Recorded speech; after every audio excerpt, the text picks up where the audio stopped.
Hey, how you doing? This is the third lab, and it's about free fall or estimation of the gravitational acceleration.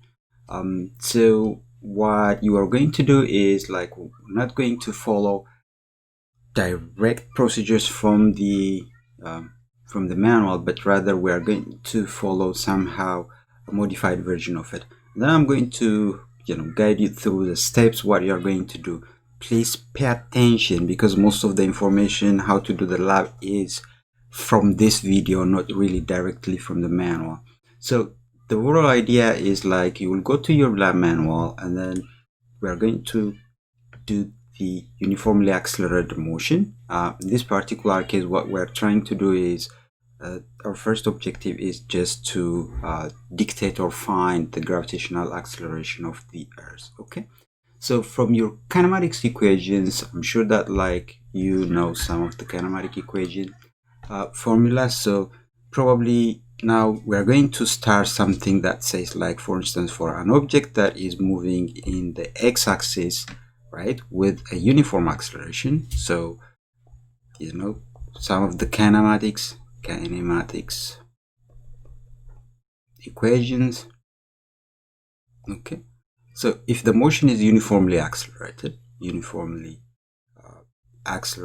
motion, okay, if the motion of an object is uniformly accelerated motion and then its distance, for instance x, traveled by that uniformly accelerated object, it can be a car, it can be anything, can be found as initial velocity times time plus half times acceleration times t squared.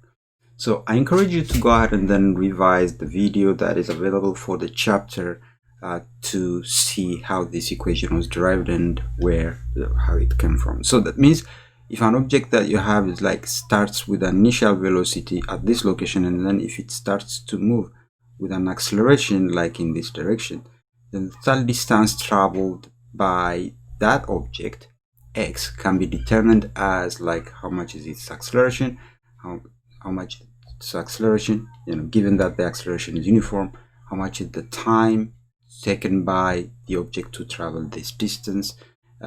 Then eventually you can use this equation and then you can find it. Now for free fall, especially for this lab, as we call it, like the uniformly accelerated motion, particularly for free fall. So free fall means like if you drop an object at a certain height, right? So now the motion is in the y direction. Then what's going to happen is like we're going to represent this distance y. What would happen is like let's assume that there's an initial velocity. But if the initial velocity is, let's assume that it's 0 because the object is being dropped. Okay, when you drop an object from a certain height, that's what happens. So this object will fall and then the object will take a certain time to cover that distance. So then similarly, since gravitational motion or free fall motion is a uniformly accelerated motion, so the distance or the height traveled by the object y can be defined as like v initial times t plus half times acceleration times t squared. Okay, I'm not going to go like through the sign convention, how to use gravity and all that. That's going to be left for you just to revise the lecture material. So in this particular case, this is what we are going to learn.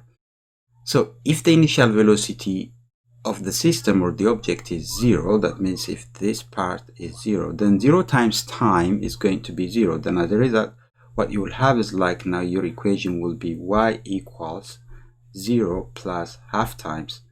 Then the acceleration is gravity. Okay, and it's mostly represented by g.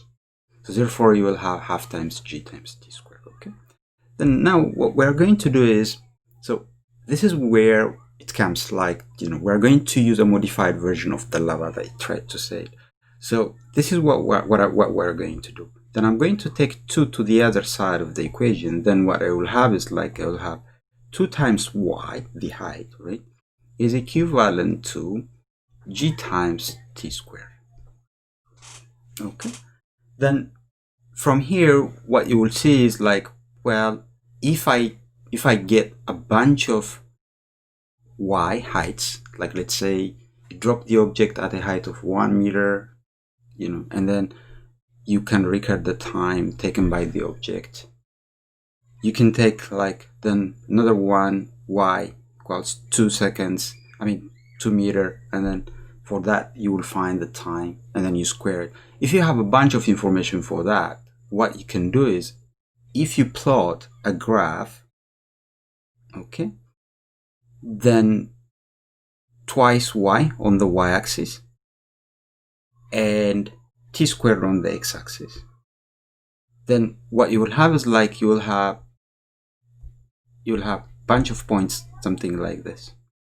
Then if you draw the best fit line among those lines, and then if you find the slope, okay, of this graph, then the slope of this graph will be the same as the experimental gravitational acceleration. Okay, so pretty much this is what you are going to do in today's experiment.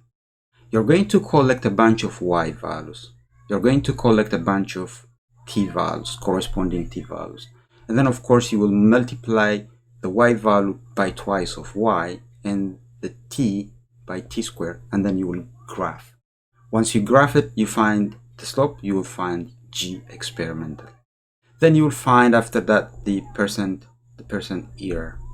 So the percent error is calculated as g experimental minus g accepted or theoretical divided by g theoretical multiplied by 100%.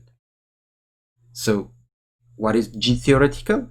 G theoretical is 9.8. You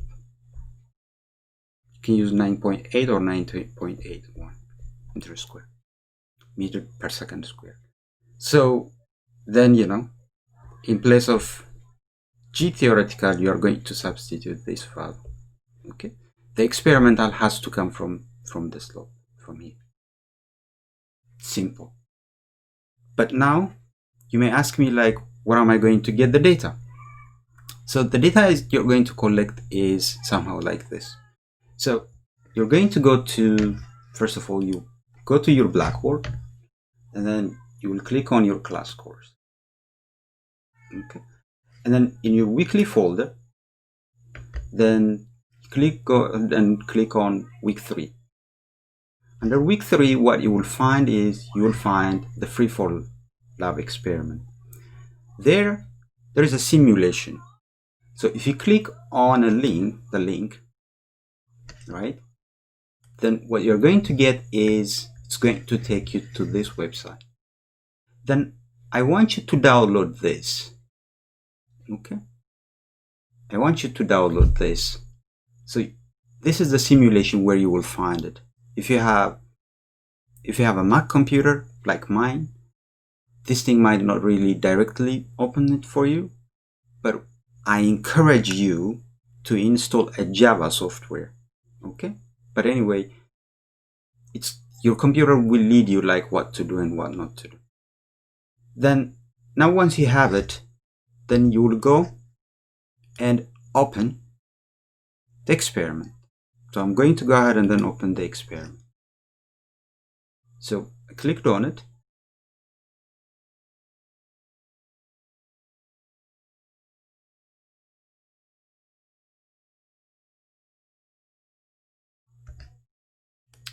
All right, so it has some information, and this is how it looks like.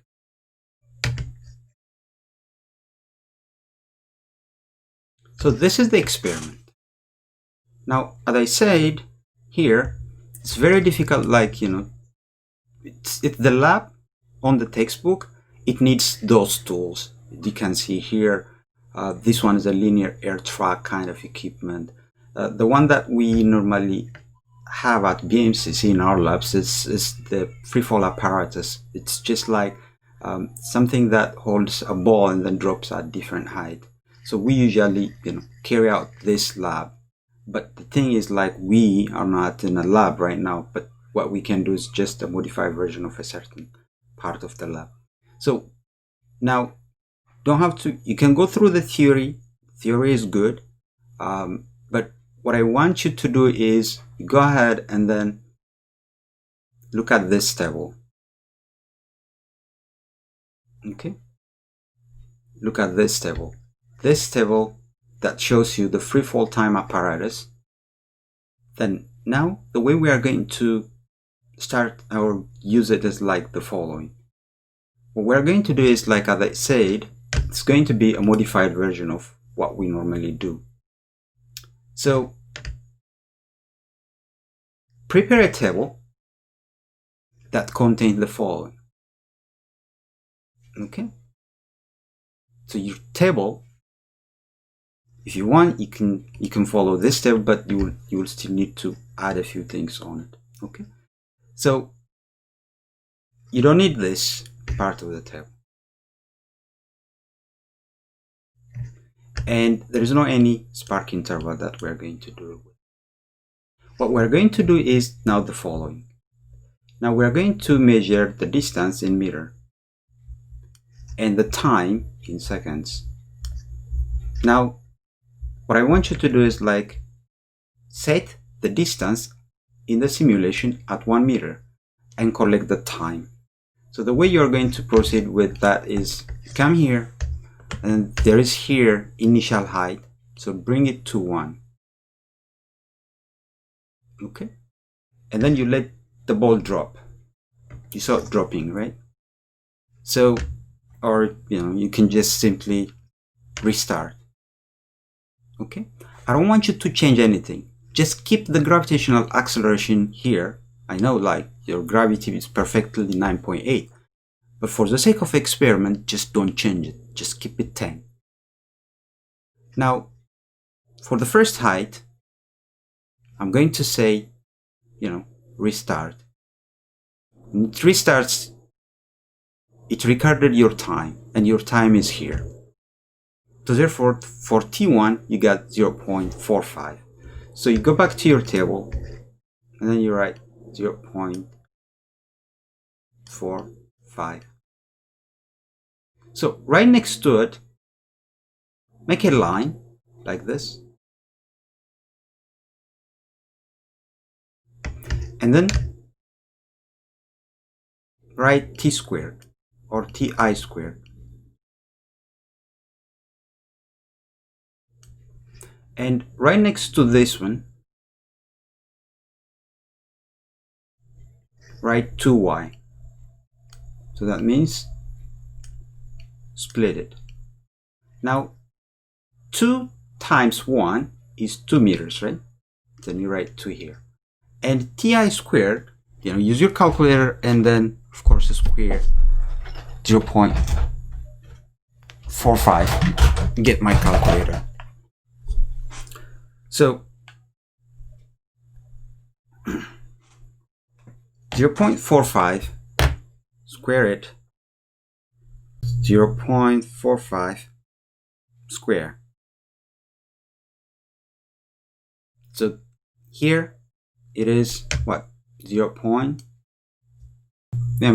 3 decimal places should be fine. Great. Then you choose the second height. Let's go ahead and then do the second height, which is 2 meters. Go back to your simulation. Now set the height. You see, it was 1 meter. Now set it to 2 meters. And then restart the experiment. Now the time is 0.64. For a 2 meter, you got 0.64. So 2 got 0.64. Okay. Then now square 0.64, and then you have what? Approximately 0.41. And then here 2y will be 2 times 2 is going to be 4. Do you get what I'm trying to do here? So I just showed you 2 data information, but I'm going to go ahead and then do one more. Then now set the next one. Height is 3 meters, and then restart the experiment. And then it's going to show you like how much time it takes. It says like 0.78. Then record that. For a 3 meter, 2 times 3 is going to be 6. And then 0.78 is what I got. Okay. Then square that 0.78. 0.78. It's about 0.61. 0.61. Okay. So now you have all your t-square values and your 2y values. That means on your y-axis, what you are going to have is like, you have 0 here. Make sure that like you do a proper graphing. If you know how to use Excel, please go ahead and help yourself. It's gonna save you a lot of time and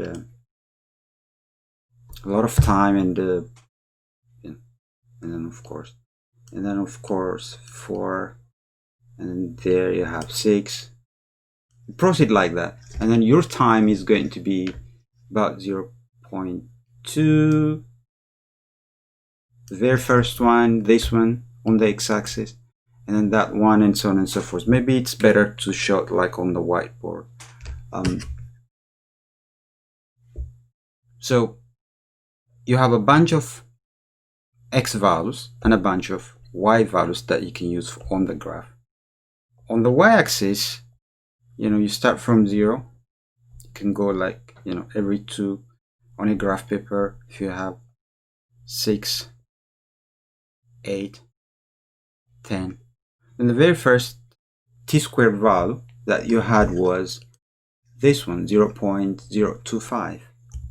Right? So make sure that like it's nicely done and it's very properly scaled. I was trying to do it on 0.61, something like that. So what we know is for the very first one, it's here. For this one, it is here. And for this one, it's about here. So if you do the experiment properly and nicely, and if you try to fit the best fit line along this, it has to be best fit line. You cannot just simply, sorry, it's too bold. It has to be the best fit line. You cannot just simply like connect the dots. It has to be the best fit line. The best fit line means like the line that really approximates everyone. It shouldn't necessarily touch any. Sometimes it may touch 1, sometimes it may touch 2, sometimes it may touch more than that. And then you find the slope. If you do it in Excel, then it's going to do it itself. Otherwise, plug in your data on any online graphing tool that can do the slope and most of the stuff for you. So based on that, you do your experiment. Very easy and straightforward if you keep track of like what I have been talking. So how many data points should I use? That's what your question is. If that was your question, was like, then use 4 and then 5. Then here is the thing. I really don't care. Like some of you go ahead and then use this value 1, 2, 3, 4, 5, 6, then 7, 8, 9, 10, 11. But at least you have to take at least 10 data points, okay? Because this is all about graphing, and then it's going to graph it well. Then from there, what do you find? You will find the gravity, okay? And then you find the percent error. Forget this. We're not answering any of the initial velocities. Our initial velocity from the simulation is 0. That's why I'm warning you here. Please don't change anything. Keep this guy 0, at 0 initial velocity, and keep this gravitational acceleration as 10. Okay? Very simple, straightforward. You can do it. This lab is getting more exciting. Last time we did an incredible simulation. This time we are doing an incredible simulation. Then for lab 4, 5, and so on and so forth, I'm really working hard so that like you can have some understanding of what is happening in physics.